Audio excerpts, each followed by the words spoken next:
Muy buenas, ¿qué tal? Hoy os traigo el seminario de paleontología sobre la morfología funcional aplicada a la biomecánica del vuelo en pterosauria. La morfología puede dividirse en tres aspectos: la teórica, todas las morfologías posibles; la construccional, similar a lo de los diseños arquitectónicos o las comparaciones con máquinas; y la funcional, centrándonos en su función. En el caso de la morfología funcional de los pterosaurus, podemos compararlas con formas voladoras actuales en cuanto al principio de similitud. En este caso, los rasgos observados pueden ser análogos u homólogos, ya que lo único que nos importa es que lleven a cabo su función, el vuelo en nuestro caso. Puesto que actualmente no tenemos algo similar a un Pterosaurus, para establecer comparativas es necesario entrar en paradigmas. Se construye para ello un modelo teórico. Si vale, se queda, y si no, se diseña uno nuevo. Bueno, aquí tenemos las fases del desarrollo de la vida. En primer lugar tenemos la formación del planeta hace 4.600 millones de años. Luego el inicio de la vida comenzó hace aproximadamente 3.800 millones de años. Los primeros organismos mineralizados hace 540 millones de años. La conquista del medio terrestre hace 420 millones de años. Y en nuestro caso, que no suele ser muy común en este tipo de escalas, tenemos el dominio del medio aéreo, que se produce en diferentes momentos independientes entre sí. Los primeros en colonizar el medio aéreo fueron los artrópodos, en cuanto a insectos, los odonatos principalmente, las libélulas, en el Devónico superior hace 360 millones de años, y posteriormente por los vertebrados tetrápodos. En nuestro caso tenemos a los pterosaurus, que fueron los primeros, de hace 210 a 65 millones de años. Posteriormente los dinosaurios voladores, que serían las aves actuales, hace 150 millones de años. Y por último los mamíferos quirópteros, los murciélagos, hace 50 millones de años. Bueno, primero empezaremos definiendo qué son los pterosaurios, que es importante en nuestro caso saber de qué estamos hablando. Son reptiles que formaron parte de un grupo muy amplio, los Archosaurus, que entre estos estaban los tecodontos, que incluían pterosaurus, dinosaurios y cocodrilos. Luego, por otro lado, aparte de los arcosaurus, están los lepidosauros, pero bueno, no nos interesan en nuestro caso. Luego, ¿qué no son los pterosaurus? Pues bueno, no son parientes de los reptiles actuales, tampoco son dinosaurios ni antepasados de las aves, y por supuesto tampoco son antepasados de los murciélagos, los quirópteros. Bueno, pasemos a decir algunas de las características anatómicas de los bichos estos. En primer lugar, tienen el hueso característico que no hay en ningún otro grupo de animales, que les da el nombre, el hueso pteroide. Es una prolongación de la muñeca, no es un quinto dedo. Estos animales solo tienen 4 dedos, y como podemos ver aquí abajo, del primero al tercero son los dedos de la garra, y el cuarto es lo que forma la estructura ósea principal del ala, el soporte de la membrana alar. Sería el dedo anular, ya que estos bichos no tienen dedo meñique. También tenemos que tener en cuenta que esto no se parece en nada a las alas de los murciélagos o de las aves. Hemos entrado en comparativas con los insectos, ya que su forma de volar es muy distinta a la de cualquier vertebrado. Tendrían unas membranas, que son prolongaciones del tórax, que se moverían haciendo una especie de 8 raro, que les permite mantenerse en el aire de igual manera a un helicóptero. Los tiburones, por ejemplo, tienen que moverse hacia adelante siempre, no pueden moverse hacia detrás. En cuanto a hidrodinamismo, necesitan usar la estructura de su aleta para poder elevarse a la vez que van hacia adelante. Estando quietos no pueden elevarse. Pueden flotar más o menos con el hígado graso que tienen, ser un poco menos pesados, pero no pueden moverse hacia atrás ni hacia adelante sin elevarse. Los teleostes actuales sí que podrían, ya que tienen unas aletas distintas que les permiten este tipo de movimiento. Pero bueno, los pájaros, los murciélagos y los pterosaurus no podrían sencillamente volar hacia atrás o hacia adelante solos y moverse hacia arriba solos y moverse hacia adelante, etcétera, etcétera.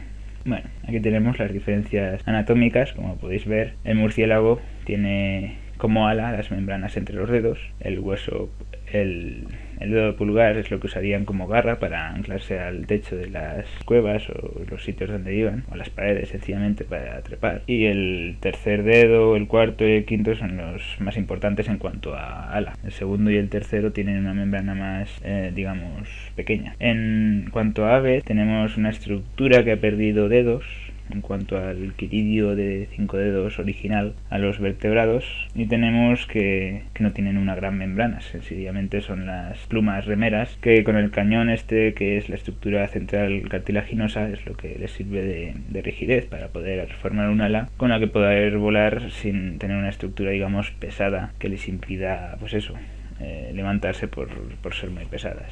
Las plumas, si sabéis, son casi huecas y bueno, son más que nada rigidez, y un diseño arquitectónico, pues eso, apuesta para ser ligero y poder volar. Y luego por último tenemos a los pterosaurus, que no tienen, digamos, dedos o tienen cañones de plumas, tienen varillas cartilaginosas en la membrana alar. Y el soporte óseo, en cuanto a quiridio, en cuanto a hueso, es el dedo anular. Recordemos, no tenía índice, meñique, y esto es lo que usan para volar. El hueso este es lo que tienen ahí para formar una membrana alar con la cual poder volar. Bueno, la distribución del tiempo va desde su aparición en el Triásico superior hace 210 millones de años, junto con los primeros dinosaurios y los primeros mamíferos primitivos, reptiles mamíferoides, y llega hasta su desaparición en el Cretácico superior. Prácticamente fue con la gran extinción del meteorito, con la cual se extinguieron los dinosaurios y tal. Dominaron durante 145 millones de años los cielos del Jurásico y Cretácico principalmente. Aquí tenéis la distribución en el tiempo, como diversas especies, familias y grupos se van extinguiendo. Aquí podéis ver algunas líneas que muestran algunas mini extinciones de este grupo, que se puede ver que son graduales, no son catastróficas como las del meteorito que acabó con los dinosaurios. Si nos planteamos cuál fue el origen del vuelo en estos animales, podemos dar con varias hipótesis. Una de ellas es la hipótesis de arborícola, que defiende que hay varias etapas o fases que se repiten en otros casos de adaptación al vuelo, con insectos, aves, quirópteros, etc. La primera etapa sería la de paracaidistas. Si imaginamos un reptil tetrápodo normal y corriente que desarrolla ciertas membranas entre sus extremidades posteriores y anteriores, podríamos decir que estas membranas les sirven para abalanzarse sobre presas que se encuentren en ramas inferiores del estrato arborícola. Posteriormente tendríamos la segunda etapa, planeadores de vuelo corto, en la cual ya han desarrollado más su dedo anular para poder planear mejor, dirigir hacia dónde van y tal. Y podrían usarlo para abalanzarse sobre su presa desde una distancia un poco mayor. Esto les beneficiaría y las mutaciones beneficiarían pues que el ala se desarrollara más y tal. Y la tercera etapa es voladores activos, que utilizarían el vuelo de forma similar a sencillamente batir las alas. Baten las alas y pueden volar, pero claro, necesitan batir mucho rato. Una cuarta posible etapa sería la de planeadores de vuelo largo, que serían los que ya no necesitan batir tanto las alas porque pueden volar mejor, ¿no? Pueden planear sin batir alas durante más tiempo. Bueno, aquí tenemos un Pterosaurus primitivo, podría ser la segunda etapa, planeadores de vuelo corto. Podéis ver que el dedo está bastante alargado y la membrana pues es relativamente grande, pero bueno, aún no es un Pterosaurus completo de los que pueden planear vuelos largos. Podemos ver que hay morfologías muy variadas en cuanto a formas, en las diferentes familias que hay en este gran grupo. Podemos ver las distintas morfologías de la cabeza que tienen aquí en el cráneo en cuanto a crestas, dependiendo de su nicho ecológico.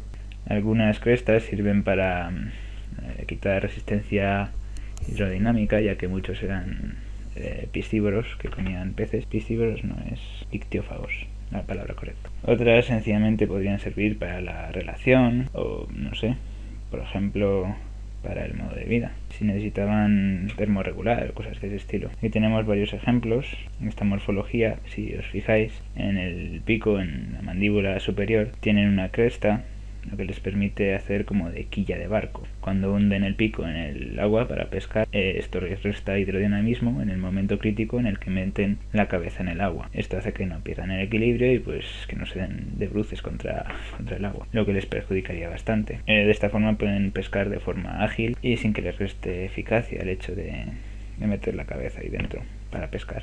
Hay algunas formas que solo tienen cresta arriba, otras que solo tienen cresta en la parte de abajo de la boca, dependiendo del tipo de pesca en concreto, del nicho ecológico que ocupen y de su manera de explotarlo. Aquí tenemos el ejemplo que habíamos dicho antes con el rayador. El rayador es un pájaro que tiene la parte del pico inferior, la mandíbula inferior si queréis llamarlo, un poco más larga que la mandíbula superior, que el pico de arriba. Esto lo usan para rayar la superficie del agua y de esta forma encontrar pescado. Lo podríamos comparar con el Rhamphorhynchus, que es un pterodáctilo que medía 1,5 metros de ala a ala, de un tamaño similar al del rayador, y también poseía una mandíbula inferior un poco más larga que la superior. Lo usaban de manera similar al rayador para rayar la superficie del agua y pescar así. Los dientes finos nos suelen indicar que tenían una dieta de peces, básicamente, que eran ictiófagos. Si tienen dientes planos, como este caso, nos indica que comían crustáceos, básicamente. Los dientes planos los usaban para machacar sus conchas duras. Este caso es una especie de pelícano raro. En la mandíbula superior tenían dientes planos y en la inferior tenían barbas, similares a la de las ballenas actuales. Esta especie de pterosaurus la llaman coloquialmente el pterosaurus flamenco, ya que tienen un nicho muy similar al de los flamencos actuales. También tenemos tamaños muy variados, que van desde los 20 centímetros hasta los 12 metros, podríamos decir. Estas medidas siempre se toman de ala a ala, no de pico a cloaca o algo de ese estilo, no. Son siempre de ala a ala. En el primer caso tenemos el grupo de los Pterodactylus, que van desde los 20 centímetros hasta los 30 centímetros, sería como un palmo de ala a ala, la máxima longitud del cuerpo. Luego tenemos el Rhamphorhynchus, el que hemos visto, el ejemplo con el rallador, que sería unos 70 centímetros, casi un metro más o menos de ala a ala. Luego el Pteranodon, que son 7 metros de ala a ala, y por último el Quetzalcoatlus, de 11 a 12 metros varía la longitud.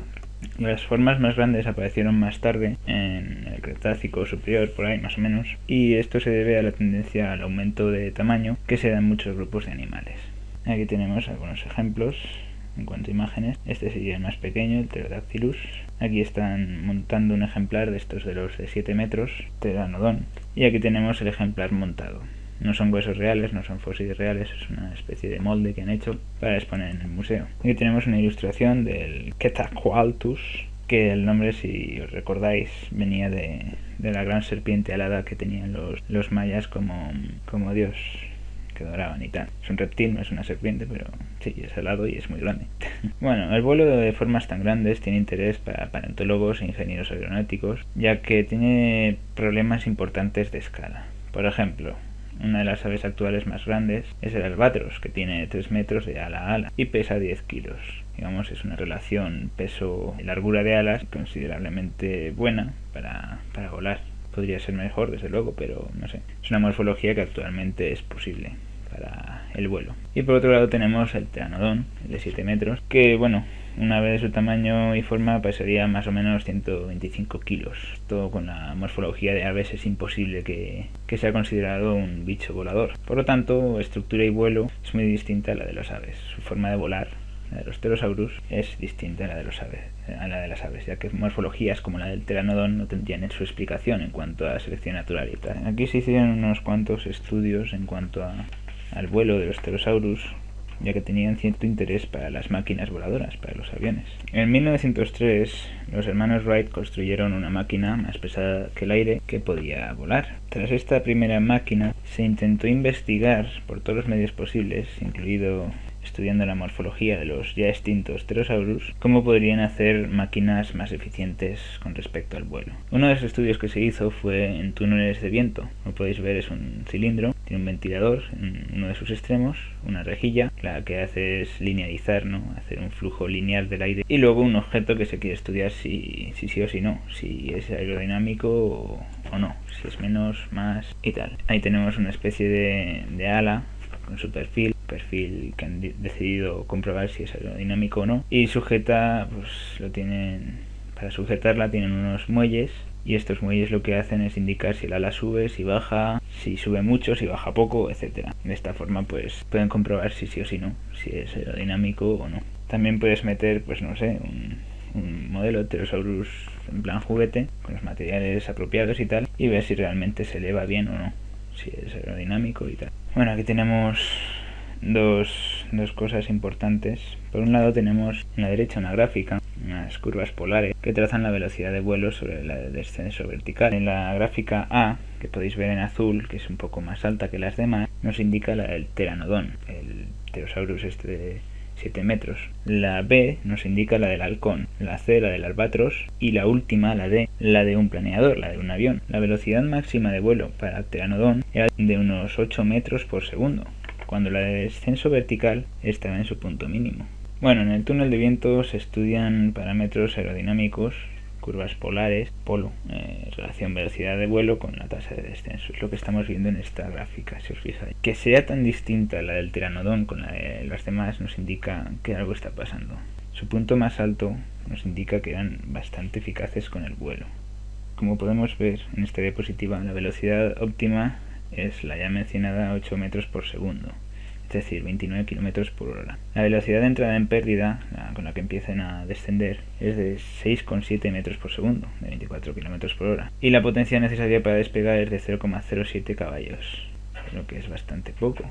Si vemos cualquier avión de ahora, los motores tienen bastante más caballos para que el avión pueda despegar. Y con los coches pasa lo mismo. Estos bichos con casi nada de potencia, o sea, menos de un caballo, podían lograr despegar. Además, la potencia producida en los músculos era de 0,1 caballos, también bastante poco. Por lo que concluimos que podían despegar y volar eficazmente. Bueno, aquí tenemos un avión que nos indica los distintos tipos de movimientos en el aire que hay. En cuanto al eje vertical del avión, tenemos el movimiento de guiñada, es decir, el movimiento en forma de giro, ¿no? De giro hacia la derecha, podríamos decir. Si se gira en cuanto a ese eje, movería hacia la derecha, hacia la izquierda y de distintas formas. Luego tenemos el de alabeo, que es lo que viene desde el morro hasta la cola, el eje este, y lo que haría es que volara, no sé, como un tornillo, dando vueltas, dejando la cabina abajo, dejando la cabina arriba. Y luego tenemos el movimiento que hay de ala a ala, ¿no? En cuanto a ese eje, que sería el cabeceo, que el avión se inclina hacia arriba, por lo tanto subiera, o el avión se inclina hacia abajo y por lo tanto bajara. Si os fijáis, en la parte inferior derecha tenemos los distintos perfiles del ala. Esto es lo que nos indica pues si vuela más rápido, si vuela más lento, etcétera, etcétera. Esto los aviones no lo pueden modificar, pero como veremos en breve, los pterosaurus lo podían modificar. Bueno, ahora nos vamos a fijar en el dibujo de la izquierda, que es lo mismo que hemos visto ahora con el avión, pero con el pterosaurus. Podemos ver que también tiene un eje de giro de guiñada, de cabeceo y de balanceo. De balanceo se podría traducir como alabeo. Bueno, en este diagrama, basado en el estudio de Bradwell y Whitefield sobre la biomecánica de Pteranodon, nos muestra 3 ejes de objetos voladores aplicados a Pterosaurus. En este caso, Pteranodon. Se le estudia como un avión que exige un control del movimiento sobre los ejes de guiñada, cabeceo y alabeo. Bueno, los movimientos del avión, el cabeceo, guiñada y alabeo, son importantes para estudiar los distintos mecanismos que tenían para variarlos. Los aviones tienen distintas lengüetas situadas sobre las alas, sobre la cola, en sus distintos ejes. Y bueno, y Heinrich, como podéis ver aquí, Erich von Horst, en 1956 hizo un modelo de Rhamphorhynchus con la membrana caudal, y el modelo, aquí podéis ver la imagen, necesitaba de esta membrana para poder sujetarse en el aire.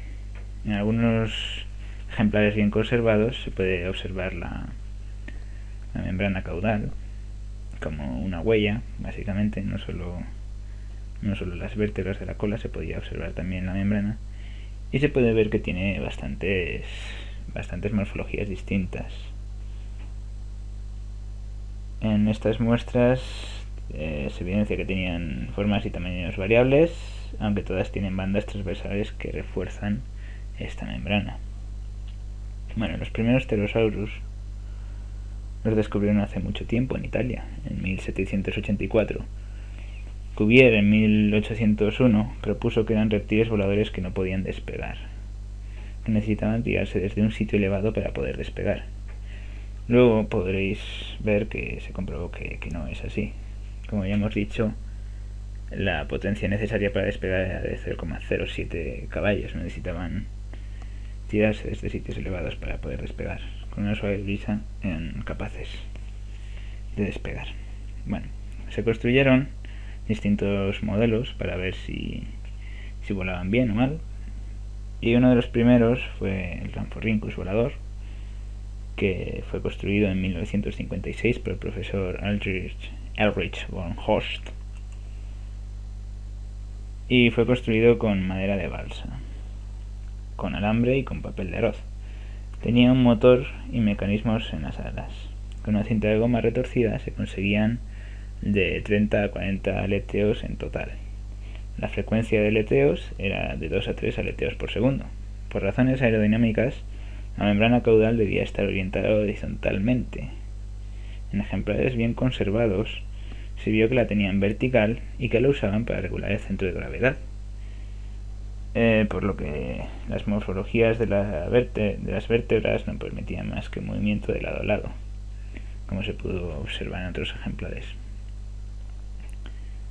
Por lo tanto, el movimiento de la cola era lateral, único y exclusivo, no podían moverla verticalmente, por lo tanto la membrana no estaba en horizontal para permitir el vuelo en estos modelos. Pero bueno, la membrana se construyó, aun a pesar del error, en horizontal para permitir el vuelo, ya que no podías predecir el cómo iban a mover el centro de gravedad y utilizarlo en un modelo tan simple y tan ausente de otros factores que lo posibilitarían aun estando vertical, posibilitarían el vuelo. Posteriormente, Stephen Wingworth en 1978 a 1985 construyó un modelo de pteranodon de 1,5 m, de 3 y de 4,5 metros. Aquí podemos ver algunas imágenes. Este modelo ya iba pilotado por radio, digamos. Y aquí podemos ver cómo lo pilotaba el señor. Ay, tendría que haber traído agua. Ahí. Bueno, como podéis ver, el señor utilizaba el mando este que lleva colgando del cuello y modificaba lo que tenía que modificar, pues eso. Si ahora quería que aleteara, si quería modificar ciertas partes modificables del ala, etcétera, etcétera. Aquí podemos ver el modelo volando. Veis que tienen las alas en vertical, lo que usaba para monitorear el vuelo, digamos, para decir, venga, ahora gira hasta aquí, venga, ahora gira hasta allá.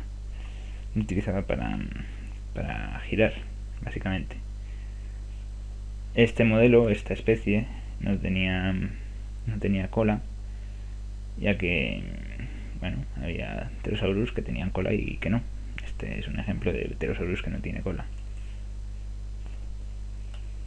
Después de este modelo, Paul MacReady en 1984 a 1986 construyó uno de Quetzalcoatlus en una escala de 1 medio, o sea, la mitad de su tamaño, de 5,5 metros y de 20 kilos de peso.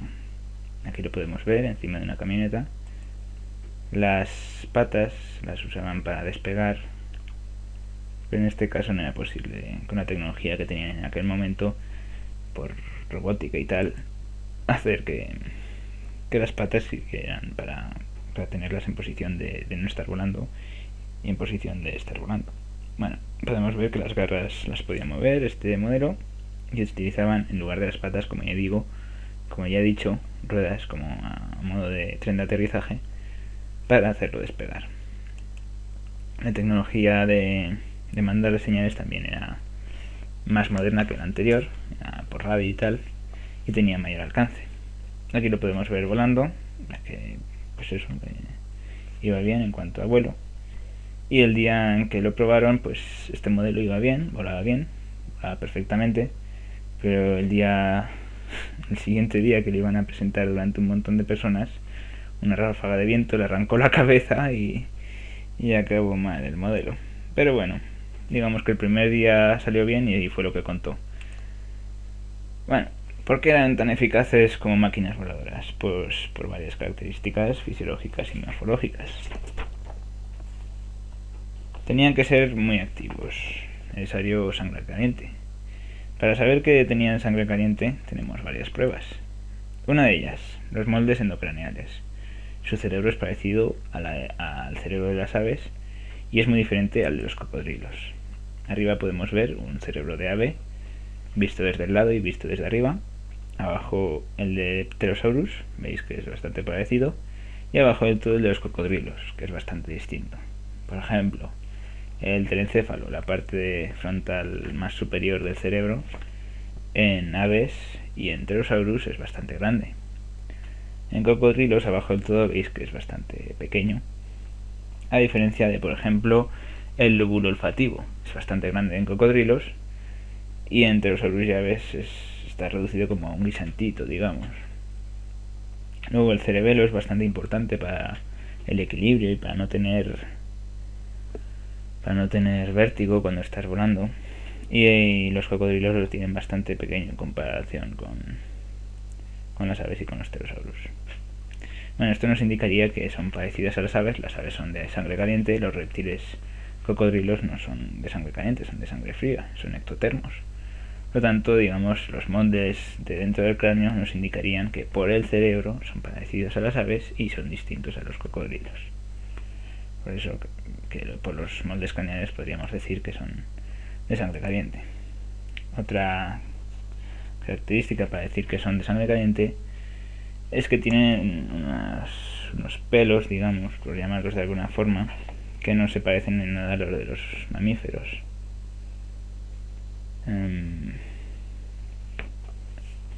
Los pelos son un sistema para evitar las pérdidas de calor. Nos indican, pues eso, que eran de sangre caliente. Este pelo no tiene nada que ver con el pelo de mamíferos, no tienen el mismo origen en el desarrollo que el pelo de mamíferos, y reciben el nombre de Sordespilosus. Se desarrollan a partir de las escamas. Como bien sabemos, las plumas y los pelos de mamífero son variaciones de las escamas, modificaciones, las escamas de reptiles, que son distintas a las escamas de los peces, ya que las escamas de los peces surgen de capas más profundas en la piel, mientras que las de los reptiles son más externas.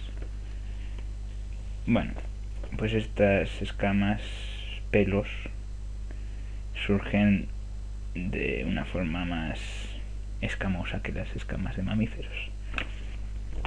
Son, digamos, escama por debajo y pelo por encima, por llamarlo de alguna forma. Bueno, vale. Aquí tenemos un esqueleto bien conservado de Pterosaurus, y aquí podemos ver los pelos que también se han conservado con el fósil. Podemos ver la membrana, que es lo que, digamos, se marca ahí más o menos en el sustrato, y en la membrana, en la propia membrana, se ven estas marcas un poco más oscuras que vendrían a ser los pelos. Esos pelos tenían 6 milímetros de largura. Bueno, características de los huesos. Los huesos del tórax, como sabréis, en los pájaros el esternón es bastante desarrollado. El esternón es lo que está entre las costillas. Está bastante alargado hacia adelante, ¿no? Es prominente hacia adelante porque ahí es donde se tienen que incrustar todos los músculos del vuelo, que tienen que ser bastante potentes, bastante grandes. Es por eso que la pechuga de pollo tiene tanta chicha, ¿no? Es tan nutritiva, tan, no sé. Aunque el pollo no es una ave voladora, pero viene de aves voladoras que utilizaban estos músculos para volar y necesitaban que fueran muy grandes. Bien, pues en Pterosaurus se ha visto que también tienen los huesos del tórax similares a los de aves. Están aligerados, o sea, están más o menos huecos y neumatizados con sacos aéreos. Si os acordáis de segundo de carrera, vimos la respiración de aves, que es bastante eficiente, ya que utilizan un sistema combinado de pulmones y sacos aéreos. Cuando inspiran, el aire pasa expirado de tal a cual, no sé qué, se coordina para, digamos, hacer una especie de respiración doble de 2 ciclos. La primera expiración hace que la siguiente salga al aire de la primera expiración, bueno, cosas de ese estilo. Hace que la respiración mientras están volando sea más eficiente.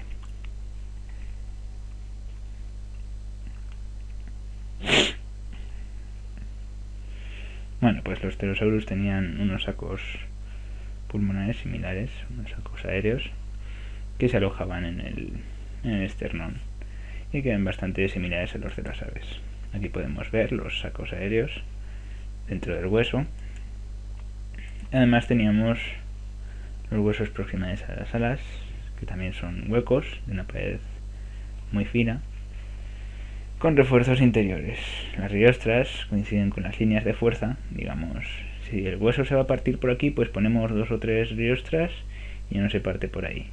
Tiene unos refuerzos justos para que el hueso no se colapse por los esfuerzos que está sometido y los justos para no tener demasiados, para que el hueso pese más de la cuenta. Vamos a intentar hacer que el bicho pese poco para que pueda volar más fácilmente.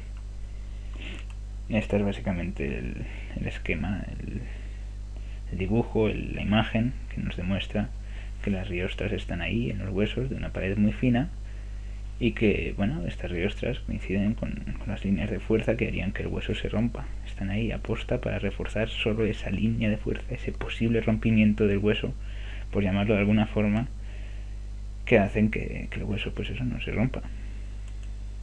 Bueno, también tenemos los huesos distales de las alas, que vendría a ser el dedo anular de estos animales, en los cuales la falange del cuarto dedo, el dedo anular, como os digo, está en forma de T.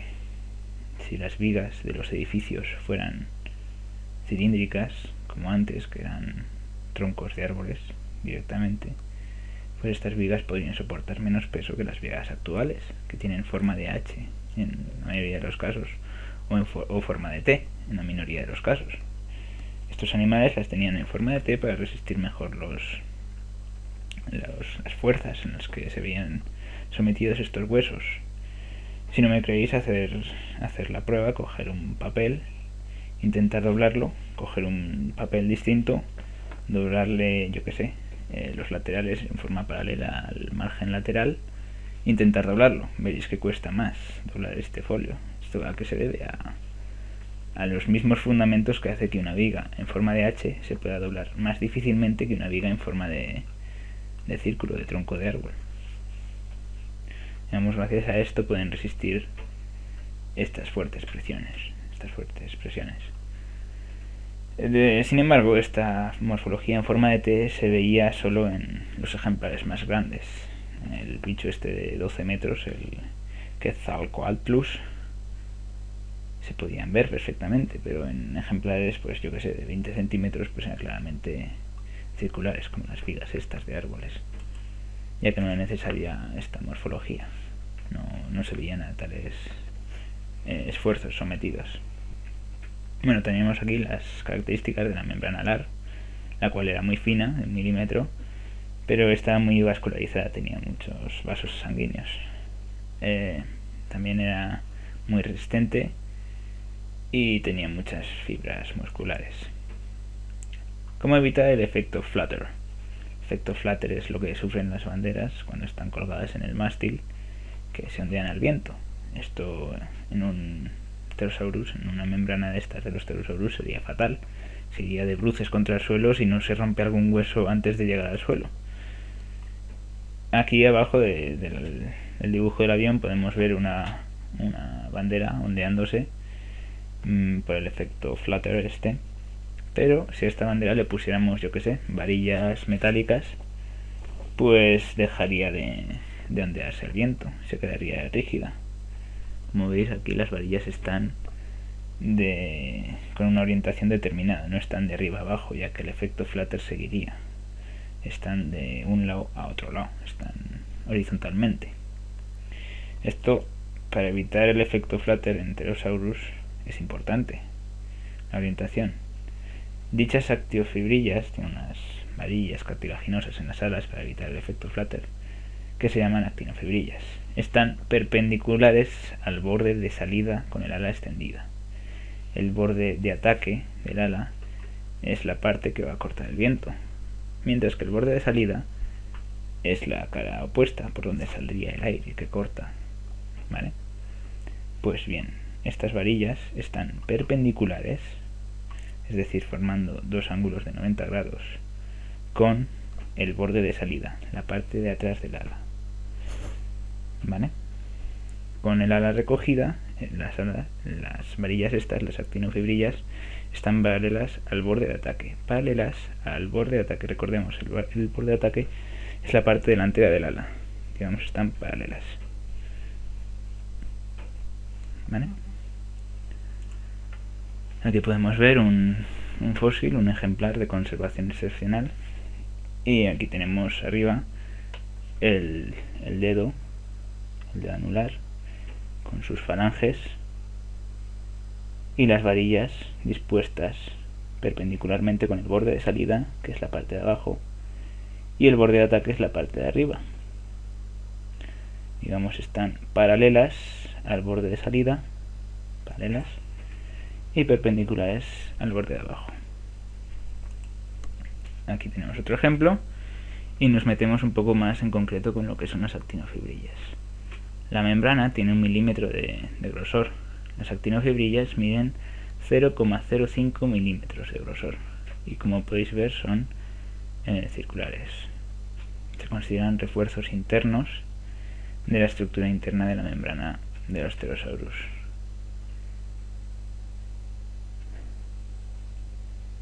Vale. Aquí podemos ver más ejemplos de las varillas estas, en este caso de la cola. Y bueno, ya hemos dicho que son para evitar el efecto flutter. No hay nada parecido en aves y murciélagos, ya que estos organismos tienen otros métodos para evitar el efecto flutter. Como podemos ver en la imagen, los murciélagos tienen otros dedos que hacen de varillas, digamos, evitan el efecto flutter con la rigidez de lo que viene siendo el hueso de la falange.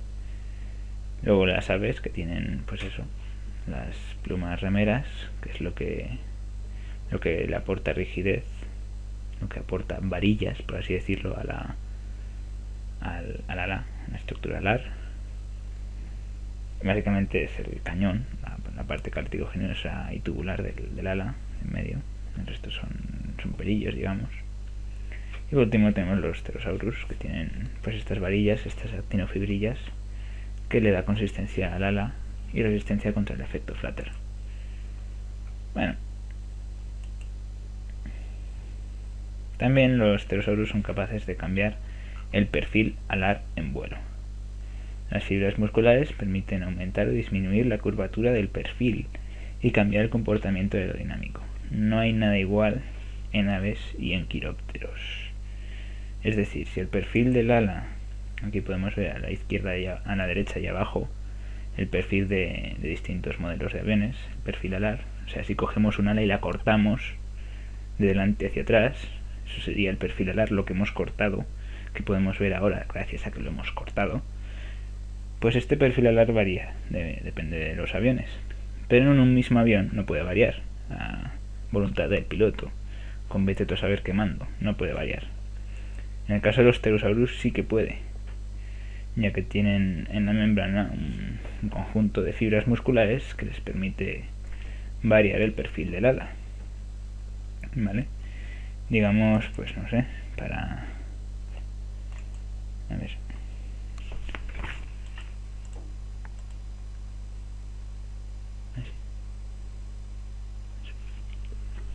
Para, pues no sé, para posturas de vuelo máximo velocidad, pues tendrían una morfología del perfil alar, y para, no sé, para terminar de volar y cosas de ese estilo, pues utilizarían otra morfología para empezar a volar en velocidades un poco menores a las que alcanzarían en su máximo